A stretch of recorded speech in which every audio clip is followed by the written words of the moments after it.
Hindi inakala ni Joyce na magbabago ang takbo ng kanyang buhay sa simpleng paglipat sa bagong kondo. Law student siya sa isang kilalang unibersidad sa Maynila. Seryoso, laging nasa libro at walang oras sa mga kaek-ekan ng mundo. Ngunit sa araw ng lipat niya, agad siyang sinalubong ng isang whirlwind.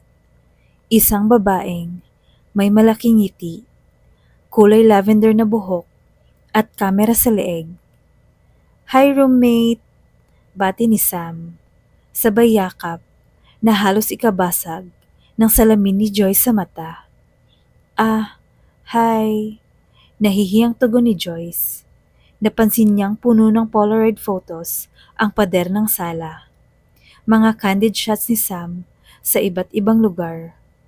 May mga larawan siya sa gitna ng kalsada, habang umuulan, habang natatawa. Enerhiya, sigla, kabaligtaran ng personalidad ni Joyce. Rule number 1, walang pa-fall. Agad silang nag-set ng rules noong unang linggo. Rule number 2, walang utang sa isa't isa. Rule number 3, irespeto ang personal space. At ang pinakamahalaga, rule number 1, walang pa-fall. Pareho silang napangiti nang sabihin ito, na para bang biro lang. Pero sa totoo lang, may laman iyon. Sa una, naging maayos ang takbo ng pagsasama nila. Si Sam ay laging maingay tuwing umaga. Laging may bagong TikTok content at laging may kwento tungkol sa mga followers niya. Si Joyce naman ay tahimik sa sulok.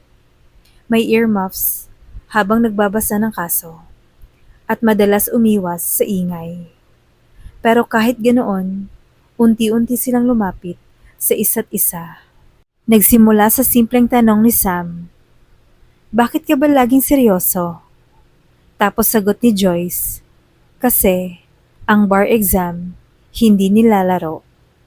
At sinundan ng gabi-gabing kwentuhan habang nagkakape sa balcony. Tawanan, seryosong usapan, sulyapan, mga gabing parang hindi na roommates, kundi dalawang taong may lihim na koneksyon.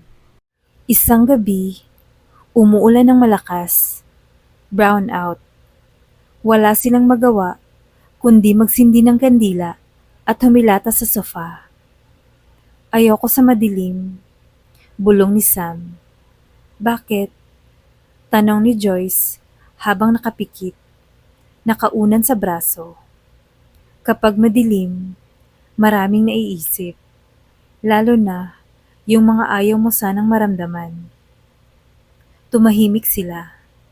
Sa labas, patuloy ang ulan. Sa loob, napuno ng presensya ang espasyo. "Joyce," bulong ni Sam. Paano kung may gusto ako sa kinakatuwang ko sa bahay?" Napamulat si Joyce. Bumilis ang tibok ng puso niya. Alin sa mga rules natin ang lalabag dyan? Yung rule number 1. Tahimik. Hanggang sa bumaling si Joyce kay Sam. Hawak niya ang pisngi nito. Kung may lalabag man sa rules, sana sabay tayong managot.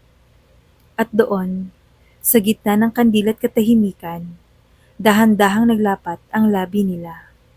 Marahan, maingat, puno ng damdamin na matagal nang itinatago.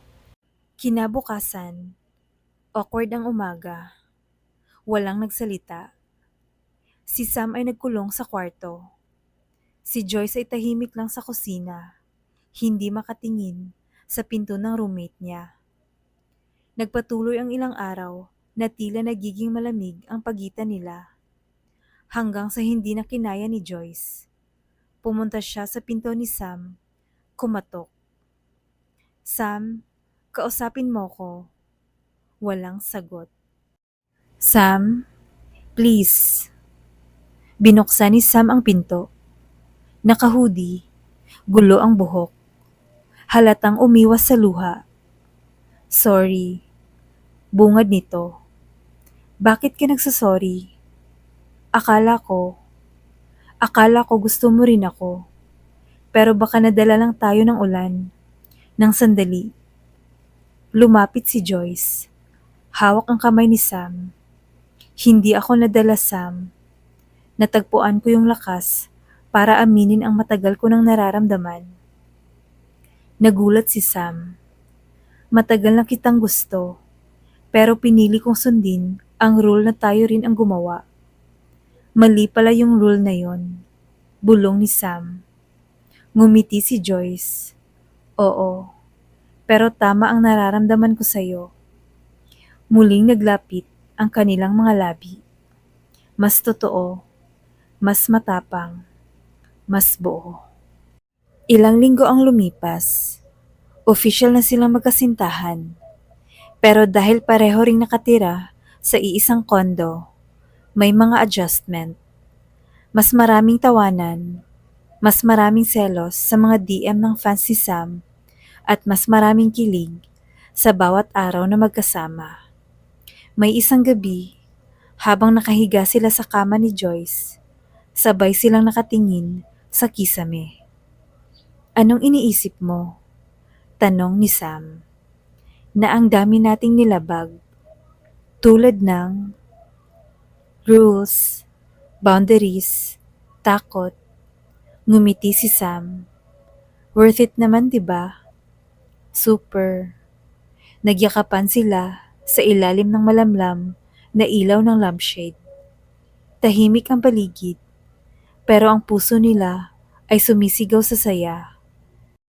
Sa sumunod na TikTok video ni Sam, may bagong content. Roommate turned girlfriend story time. Sa comment section, isang tanong ang paulit-ulit. Kailan ang move-in vlog nyo as girlfriends? Ngumiti si Joyce habang binabasa iyon. Ready ka na ba sa bagong rules? Tanong niya kay Sam. Basta wala ng rule number 1. Sagot nito, sabay halik sa pisngi niya.